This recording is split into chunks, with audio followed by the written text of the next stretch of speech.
Weezy out of here. The dash is digi, the schedule busy. My head in a hoodie, my shorty a goodie. My cousins are crazy, my cousins like boogie. Life is amazing, it is what it should be. Been here for 10, but I... What's going on, guys? Boogie Flips here, and today I'm going to be bringing you guys my WPL Season 9 draft analysis. And I want to go ahead and thank the OP Jellison, who actually runs the WPL, for allowing me to be a part of the league, as this is a league that I'd really enjoyed watching on YouTube, as a couple of my other friends have participated in. So I really appreciate the opportunity to be a part of this league. But anyways, I just wanted to let you guys know this is probably going to be my last Generation 7 draft league that I'm going to be uploading to this channel. So going into the draft, I really wanted to draft a couple of Pokemon that I felt comfortable with, and as well as draft a couple of things that I have always wanted to try. So anyways, let's just jump into it. So I ended up getting the 5th pick in the draft, so I was figuring like the top 3, top 4 Pokemon wouldn't really fall to me. So I was really looking at drafting something like Tornadus, as I really feel comfortable with that mon. I think it's such a great mon to build a team around. But actually, Celesteela ended up falling to me, so that is what I took, and in my opinion, Celesteela is a top 3 mon in the format, no doubt about it, as this thing's defensive capabilities are unbelievable. They just straight wall a lot of teams with the Leech Seed Protect spam, as well as the offensive set, which can be very devastating if in the right matchup with the autonomized 3 attacks, for example, can just really run through teams. And this is a Pokemon that has so much versatility, and I just absolutely love it. So that's why I decided to go with the Celesteela for round 1.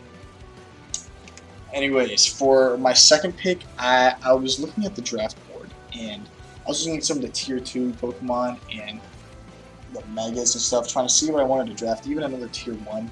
And I figured out which Mega I wanted to draft, which I'll get into later as I knew I could wait on it. But I was looking in the tier 2 section, and I saw that Necrozma was there.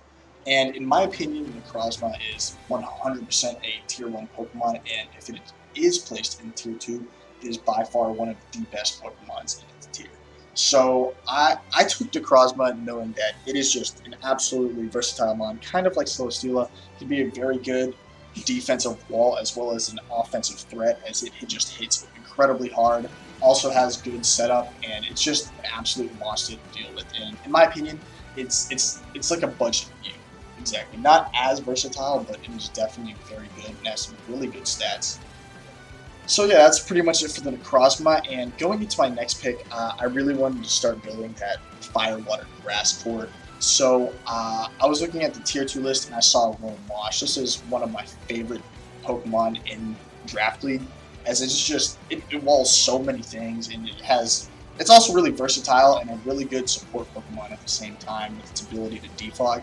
As with my Mega being really weak to rocks that I'm going to be drafting later, I wanted to make sure I got some good removals to go along with it. So I thought Romosh was going to be a really nice fit for the team. So yeah, anyways, for our next pick, I also wasted some free points on this, but I think it was well worth it, as I wanted to draft some speed as something that was really good offensively as well. So I decided to go with Scolipede. And Scolipede is one of my favorite cleaners / breakers in the game, with its Swords Dance, with the ability Speed Boost that can just absolutely sweep so many teams, and it's incredibly hard to prep for. So I really wanted to pick this up, as I think it's a really fun Pokemon, and I wanted to use it in one of my draft leagues, my final draft leagues for Gen 7, as I had actually not used it in quite a while. So that was reasoning behind the Scolipede pickup. So yeah. And for my next pick, I wanted to wait a little bit later to use the rest of my free points, so I just went ahead and looked at the tier 3 list, and I saw that Ribombee was there, and I thought with this team, webs could be super useful, especially for the later picks that I felt like picking up later on. And Ribombee also gives me that Fairy type, which means I only need a Dragon type to round out that Dragon Fairy Steel core. So Ribombee is a very fast Pokemon that hits surprisingly hard, and it's just a really annoying Pokemon to face with webs and such, as giving me a good hazard control as well. Being able to set up webs against teams can be really useful sometimes. Anyways, for my next pick, I looked at the tier 3 list again, and I saw that Shaman was there. And Shaman helps fill out that role for the Fire, Water, Grass core, and Shaman's just such a good Pokemon, especially in tier 3. It's such a good offensive Pokemon. You can run it with Scarf, I mean, even Specs if you really wanted to, and it's so hard, especially with Siege Flare being, in my opinion, the best grass move in the game, with the 50% chance to get the Spadef drop. It's just such a good Pokemon, and its ability to just also be a wall. It's just really nice. It can be a really good support mon for the team as well. For my next pick, I decided to go with a tier 4 Pokemon, and I was looking at trying to pick up a dark or a fighting type, so I ended up drafting both in the same pick with taking Zoroark. So Zoroark can be it's an interesting Pokemon, as you have a lot of mind games with the Zoroark. It can really, it can just be a really good mon against a lot of teams. So that was a reasoning to pick up the Zoroark. And also, it's got a decent speed tier as well at base 105. So it can be a really useful asset for the team, and it can just kind of have a lot of gimmicks that can help out the team as long as you provided me with a dark type. So at this point, I really wanted to draft my Mega because I didn't want to be sniped just in case. So I decided this is a Mega I've really wanted to use for a long time, as I've actually faced it only once or twice, but both times that I faced it was such a menace to prep for. And that Pokemon is Mega Charizard Y. Now this thing is base 100, which is decent speed, but it also gets moves like Flame Charge, which can help its speed boost and raise its speed by 1. And once it gets to +1 and its team is chipped down, it literally just cleans teams. It hits so hard, especially with the Drought ability with Sun. I mean, it is just such an incredible Pokemon, and it's just something I've always wanted to use, but I just felt it never fit on my team. So even though it does share the same speed tier as Shaman, this is something I've wanted to use for a really long time. And I thought it could do some really good work as a breaker on this team, and even a cleaner if needed. For my next pick, I really wanted to finish up that Dragon Fairy Steel core, so I decided to go with Dredagon, as it gives me another rocker, and it can hit surprisingly hard as well as be bulky, especially with that Glare Stealth Rock set. It's just such an annoying Pokemon to face, so I figured it'd be a solid Dragon type to pick up in the lower tiers for my team.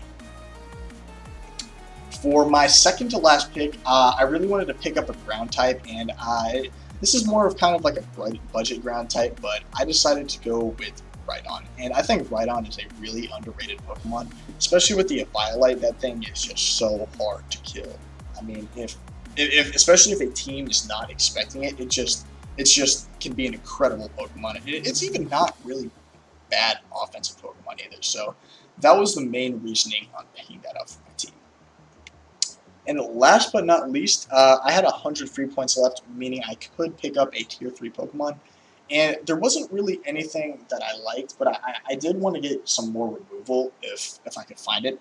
So I just decided to go with Decidueye, as Decidueye is a pretty good Pokemon. I've actually never really used it that much, but I know it's a really good Scarfer. But I've also seen people run it defensively, which is a kind of cool thing. It is another grass type, but I think it'd be really cool for the team, and it does also give me a ghost type. But yeah, that's pretty much going to wrap up my draft analysis. Oh, I also forgot my 3 Z users. So the Z users I decided to go with were Celesteela, Necrozma, and the Scope. And I really think it was between 4 Z users that I could have chosen. I could have gone with Decidueye as well, but I just felt the other 3 were just better on the team, especially since Scolipede and Necrozma are really good with Z moves, and I've seen Celesteela's with Z moves put in a lot of work as well. So yeah, but basically that's going to wrap up this draft analysis. Thank you guys for watching, and make sure to like, comment, and subscribe. I will see you guys next week for week 1.